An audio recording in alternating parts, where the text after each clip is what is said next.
Saya Bella Madianarwastu, NIM 08201010 dari kelas PMSJ.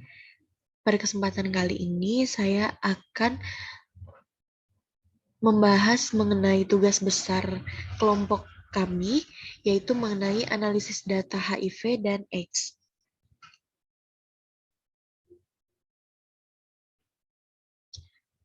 Selanjutnya, adapun anggota kelompok kami yaitu Amaida Agda Putri dengan NIM 0804, kemudian ada Arya Jati Dentantio dengan NIM 0808, saya sendiri Bella Madianarwastu dengan NIM 0810, kemudian ada Jeskil Arif Sutomo Purba dengan NIM 0836, dan Raihanaldi Surya Atmaja dengan NIM 0870. Pada bab 1 atau pendahuluan terdapat latar belakang, rumusan masalah, dan tujuan. Latar belakang. Human immunodeficiency virus atau HIV adalah jenis virus yang menginfeksi sel darah putih yang menyebabkan turunnya kekebalan tubuh manusia. Acquired Immunodeficiency Syndrome atau AIDS adalah sekumpulan gejala yang timbul karena turunnya kekebalan tubuh yang disebabkan infeksi oleh HIV. Pada rumusan masalah terdapat deskriptif data dari analisis pengaruh HIV/AIDS terhadap kesehatan, kemudian ada analisis korelasi dari data analisis pengaruh HIV/AIDS terhadap kesehatan, kemudian analisis regresi dari data analisis pengaruh HIV/AIDS terhadap kesehatan, model regresi linear berganda dari data analisis pengaruh HIV/AIDS terhadap kesehatan, kemudian uji signifikansi parameter regresi pada analisis pengaruh HIV/AIDS terhadap kesehatan. Selanjutnya ada tujuannya. Yang pertama, untuk mengetahui deskriptif data dari analisis pengaruh HIV/AIDS terhadap kesehatan, kemudian untuk mengetahui analisis korelasinya, ketiga, untuk mengetahui analisis regresi, keempat, mengetahui model regresi linear berganda, dan kelima, untuk mengetahui model regresi linear berganda. Kemudian pada bab 2 ada tinjauan pustaka, di mana analisis korelasi adalah salah satu jenis pengukuran dalam statistik yang sering digunakan dalam pengolahan data. Korelasi merupakan metode statistik yang bisa digunakan bila kita memiliki minimal 2 variabel. Kemudian ada analisis regresi, adalah jenis pengolahan data statistik untuk menguji hubungan antara variabel bebas atau independent variable, disebut juga sebagai prediktor, dan variabel terikat atau dependent variable disebut juga kriterium.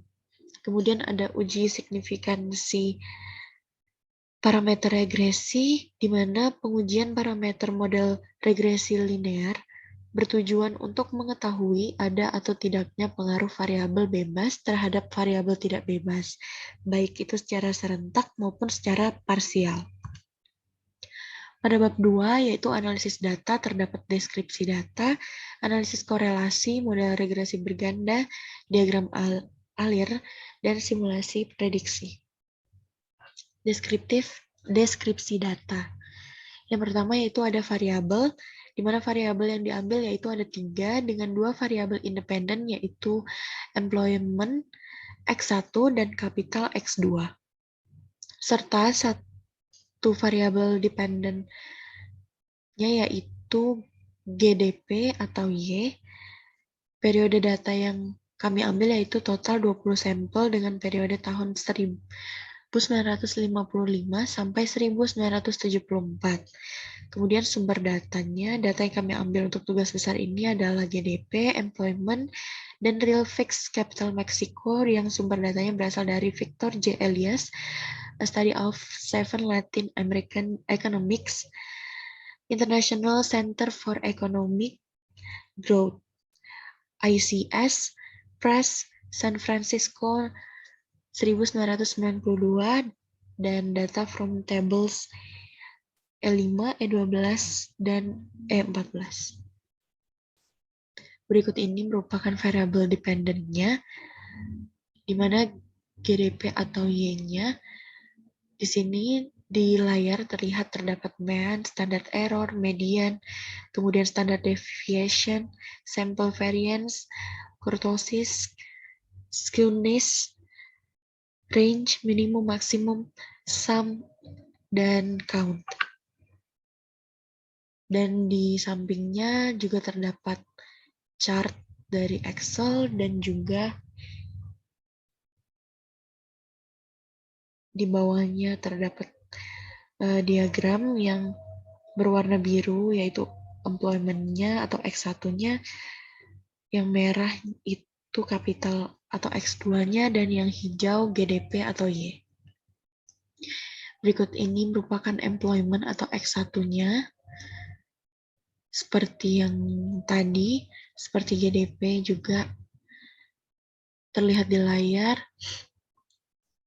Ada mean, standard error, median, standard deviation, dan sebagainya. Berikut ini merupakan data capital variable independent dari X2.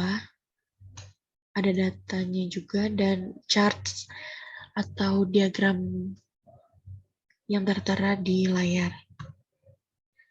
Kemudian ada analisis korelasi, di mana dapatkan R atau percent correlation atau koefisien korelasi sebesar 0,978, yang berarti dapat disimpulkan bahwa ada hubungan antara employment X1 dengan GDP atau Y yang berkorelasi sangat tinggi serta positif. Selanjutnya ada model regresi berganda, di mana di sini terdapat uji kelayakan model regresi. Hipotesis, yang pertama hipotesis, model regresi tidak layak untuk digunakan atau tidak ada hubungan linear antara variabel dependen dengan variabel independen. Kemudian yang kedua, model regresi layak untuk digunakan atau ada hubungan linear antara variabel independen dan dependen. Kemudian yang kedua, ada tingkat signifikansinya, di mana alfa sama dengan 0,05. Kemudian yang ketiga ada statistik uji. Di sini terdapat tabel ANOVA dan ada output dari Minitab.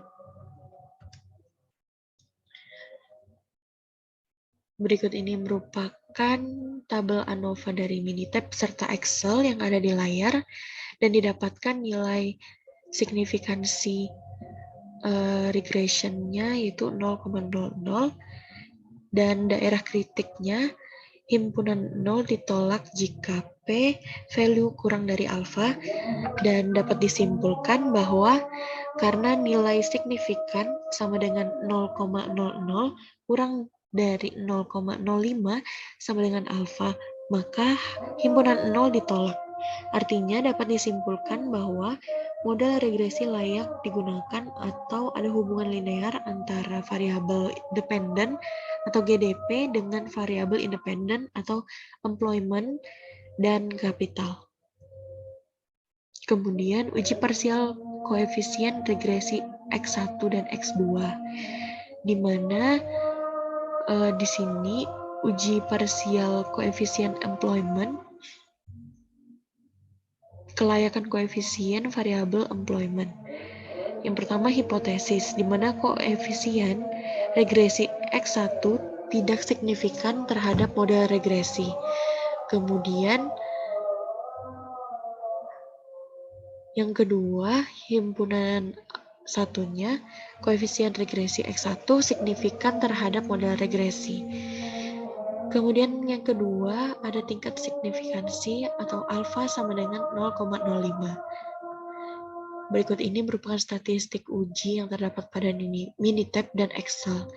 Didapatkan nilai signifikansinya yaitu 0,00, daerah kritik interpretasinya H0, himpunan 0 ditolak jika P value kurang dari alfa. Kesimpulannya, karena nilai signifikan 0,000 kurang dari 0,05 sama dengan alfa, maka H0 ditolak, artinya dapat disimpulkan bahwa koefisien regresi X2 signifikan terhadap model regresi. Kemudian ada model regresi berganda terbaik, di mana terdapat uji kelayakan, signifikan dan employment-nya sama dengan 0,011 dan employment kesimpulannya layak. Kemudian kapital signifikansinya yaitu 0,000 dan dapat disimpulkan kapitalnya layak. Kemudian regression equation-nya dapat disimpulkan setiap kenaikan employment sebesar 1, maka GDP akan meningkatkan sebesar 7,46.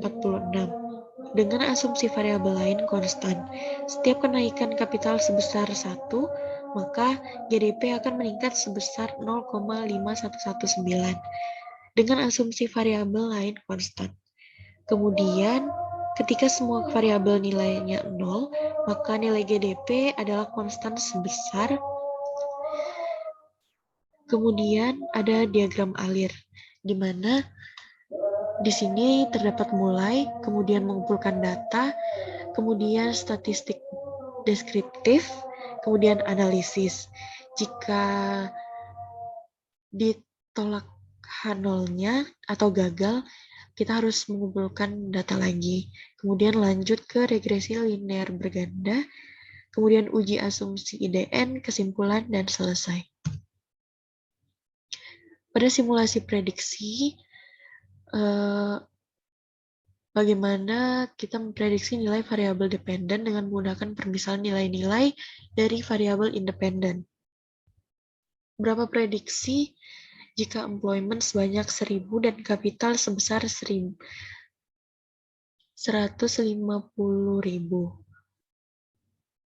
Apabila variabel employment sebesar 1000 dan variabel kapital sebesar 150.000, maka GDP yang didapat adalah sebesar 45418,127,3. Selanjutnya, ada kesimpulan, di mana di dalam kesimpulan terdapat statistika deskriptif, di mana menunjukkan dua hal, yaitu X1 dan X2. Pada statistika deskriptif ini, total jumlah employment dari sampel sebanyak 20 tahun sebesar 22.352. Kemudian rata-ratanya atau meannya sebagian besar rata-rata employment sebesar 11.153. Kemudian mediannya ada 50% dari employment yang telah diobservasi kurang dari 11.251, sedangkan 50% lainnya lebih dari 11.251. Kemudian tidak ada modus, kemudian ragam atau variansnya, keragaman dari data employment yang telah diobservasi sebesar 457.374. Kemudian standar deviasinya dari data employment yang telah diobservasi sebesar 2.139. Kemudian minimumnya employment paling tinggi dari 20 sampel adalah 15.924 dan maksimum employment paling rendah dari 20 sampel adalah 8.310. Kemudian ada uji korelasi, di mana uji korelasi ini antara variabel employment X1 dan GDPY yang memiliki interpretasi didapatkan R% correlation atau koefisien korelasi sebesar 0,978. Kemudian korelasi antara variabel kapital X2 dengan GDPY yang memiliki interpretasi didapatkan R atau percent correlation sebesar 0,997. Kemudian korelasi antara employment X1 dan kapital X2 Didapatkan R atau koefisien korelasinya sebesar 0,969. Kemudian analisis pengaruh HIV/AIDS terbagi menjadi dua. Karena nilai signifikan 0,000 lebih kurang dari 0,05 sama dengan alfa, maka himpunan 0 ditolak. Kemudian dapat disimpulkan bahwa model regresi layak digunakan atau ada hubungan linear antara variabel dependen atau GDP dengan variabel independen atau employment X1 dan kapital atau X2. Dengan ini, setiap tahunnya kasus HIV/AIDS meningkat. Kemudian, yang terakhir yaitu saran, di mana dalam melakukan sebuah proses percobaan atau eksperimen suatu data yang jelas itu sangat penting. Penelitian harus lebih teliti dalam menginput data dan mengikuti langkah-langkah yang sudah ditentukan. Apabila perhitungan analisis dari suatu data salah, maka akan berakibat perhitungan yang lain juga salah.